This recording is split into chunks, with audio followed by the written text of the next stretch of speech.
Bismillahirrahmanirrahim. Assalamu alaikum everyone. I hope that you people are well. Today I'm going to discuss with you the definition of product. What product is from many perspectives. I will discuss with you at least 2 to 3 definitions of product, and then we'll go in detail of those definitions.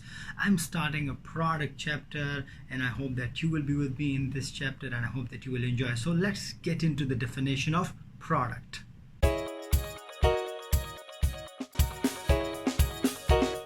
Now today I'm going to discuss with you what product is, or the definition of product. Now different books have given different definitions of product. The easiest definition that I can give you of product is anything of value.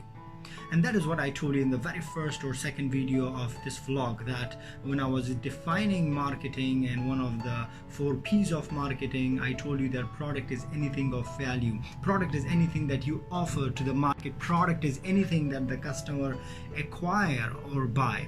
Now the next definition of product, it is a more detailed definition from the book of Peter and Donnelly, and they have define product from the perspective of marketing concept, that it is the sum of physical, psychological and sociological satisfaction the buyer derives by purchasing, owning and consuming of a product. Now what is product? There are many important things in this definition. The first one was physical, psychological and sociological satisfaction that we derive from something, and that is called product.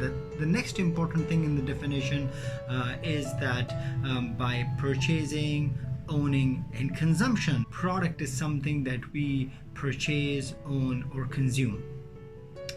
The next definition that I want to give you is from the book of Armstrong and Kotler. Armstrong and Kotler says that product is anything that is offered to the market for attention, acquisition, use and consumption that may satisfy the needs and wants of the customer. So first I'm going to explain quickly the first definition, which was it is the sum of physical, psychological and sociological satisfaction. When we acquire a product, when we buy a product, when we have a product, what is a product? Anything that when we acquire, when we purchase, when we consume, we get physical satisfaction, the satisfaction related to health, safety and the outlook or the appearance. Psychological satisfaction is more internal in nature. We are talking about happiness, pleasure or contentment, for instance. And sociological satisfaction is related to considering yourself an important part of the society. When you acquire a product, you feel an important part of the society.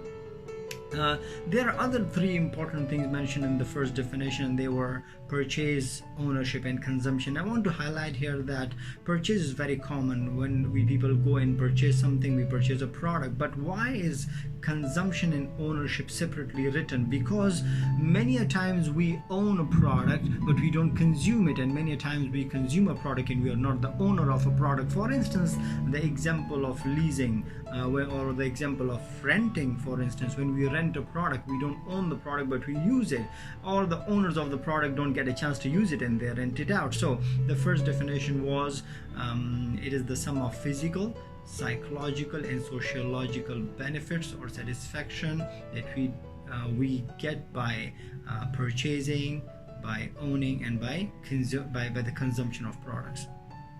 In the second definition, if you recall back in the second definition, Armstrong and Kotler highlighted that product is anything that can be offered to the market. The first thing. The second thing they have highlighted is very interesting, that anything which is offered to the market that grab or attract you towards it, that grab your attention. When it grabs our attention, we go and we try to acquire it. When we acquire it, we use it or consume it in order to satisfy ourselves. In the coming videos, inshallah, I'm going to explain to you the types of products. We'll go in detail in the types of products. Then I will discuss with you different type of markets in which the product is offered for sales. I hope that you like this short video about the definitions of the product. If you want more videos on the definitions of the marketing concepts, please feel free to discuss with me. Feel free to comment.